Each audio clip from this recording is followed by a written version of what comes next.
Hi, welcome to State of Affairs. I'm Steve Adubato, coming to you, more importantly, from the Agnes Veris NJTV studio in Brick City. That's Newark, New Jersey. We're pleased to welcome Micheline Davis, Executive Vice President and Chief Corporate Affairs Officer, RWJ Barnabas Health. How you doing? I'm well. How are you? Good. First time in the studio, right? It's gorgeous. Isn't it? It is. Well, Micheline is also the President of Executive Women of New Jersey, and to fully disclose, your organization, RWJ Barnabas Health, is a big supporter of public broadcasting. Absolutely.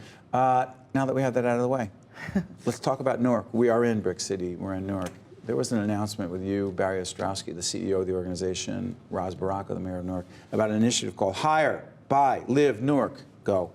Hire by Live Newark is really an incredibly exciting initiative. We are proud to be a part of it. One of the core anchor organizations that came together with the mayor nearly 2 years ago, actually, Steve, and began talking about what can we do, how can we utilize our presence in this city in order to help lift the local economy, right? To ensure that we are, yes, treating patients within the walls of our hospital, but then doing more than that, going outside of those walls and utilizing our place-based presence to lift the community as we climb, right? How so? So that means that we pay special attention, deliberate attention, to how we effectuate our operations on a daily basis. So who is it that we're hiring?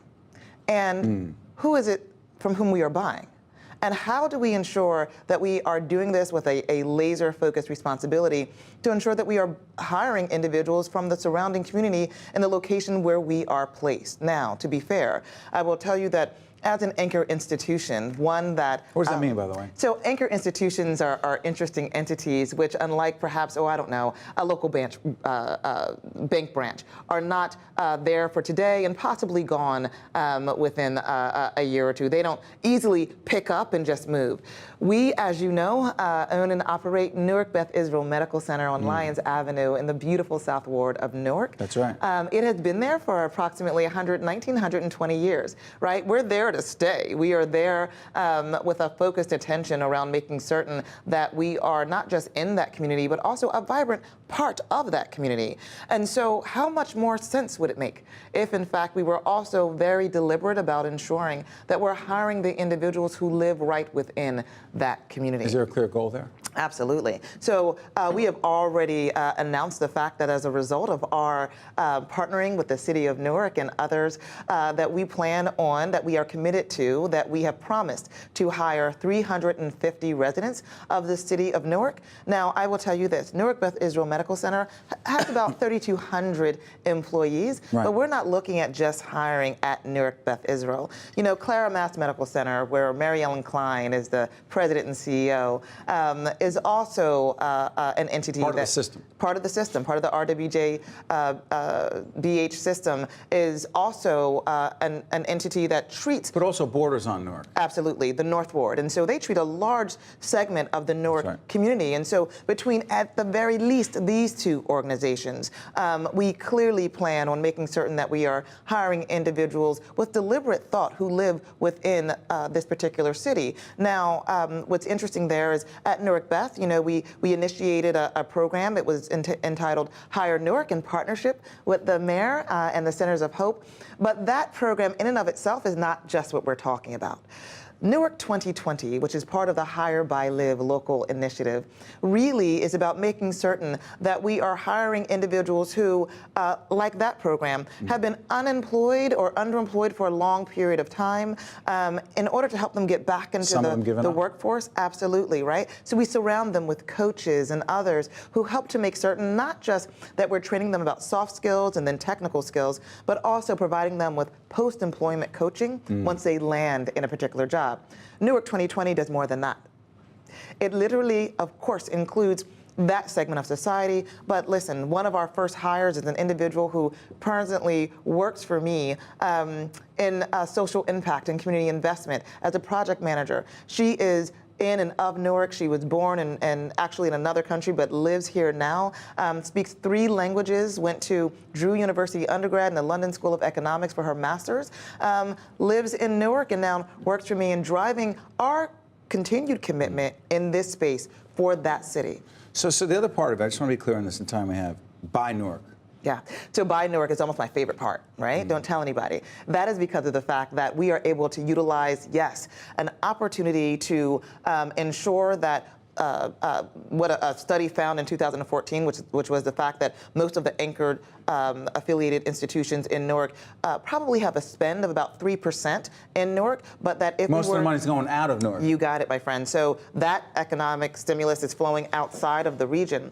Rather, that if in fact we were just to increase that from 3% to 10%, we would literally create an infusion of $33 million. So that's why more jobs, right? A much more stable economy.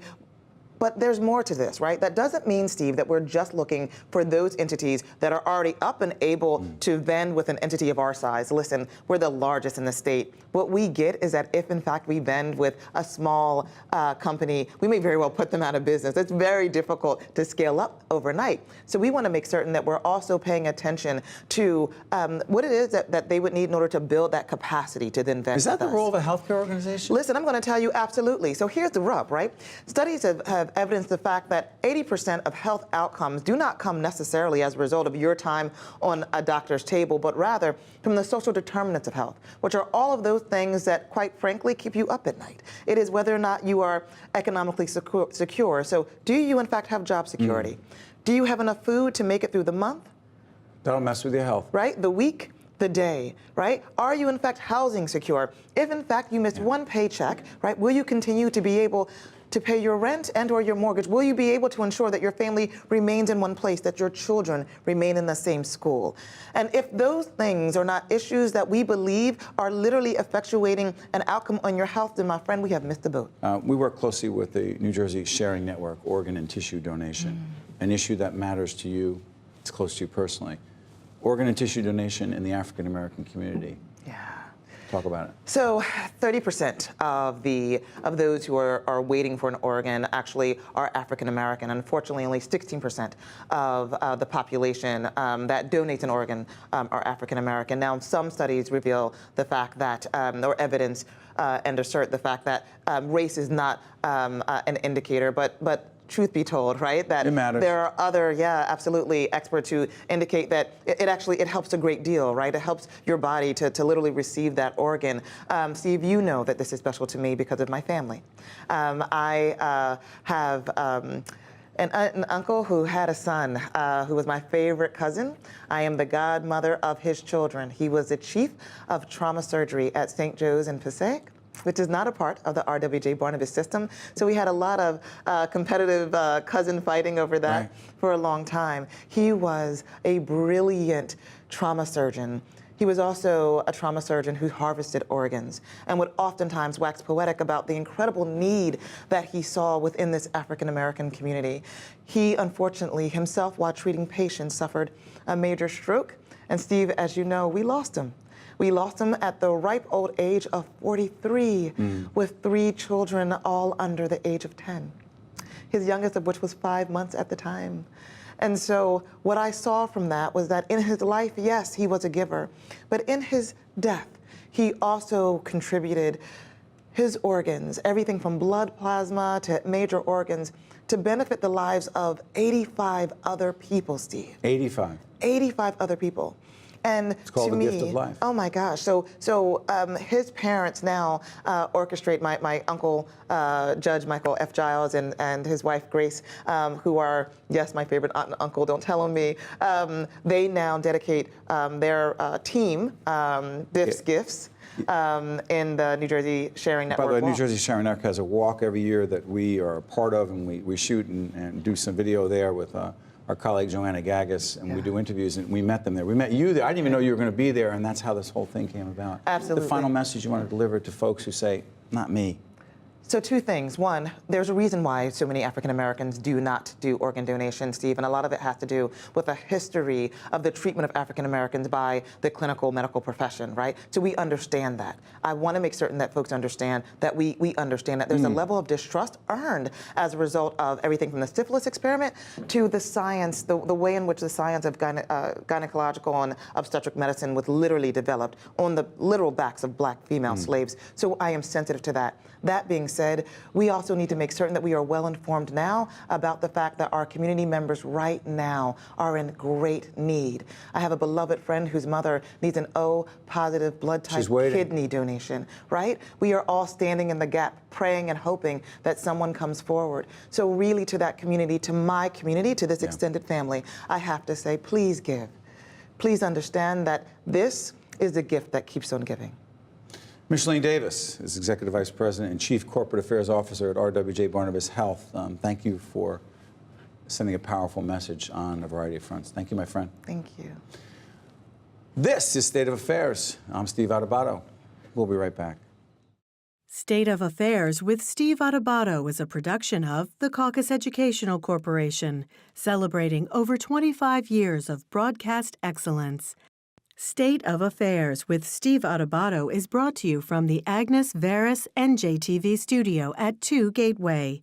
Funding has been provided by New Jersey Sharing Network, the Terrell Fund, the Healthcare Foundation of New Jersey, Georgian Court University, Valley National Bank, the New Jersey Association of Health Underwriters, and by Fedway Associates. Promotional support provided by the New Jersey Business and Industry Association and by Observer New Jersey Politics.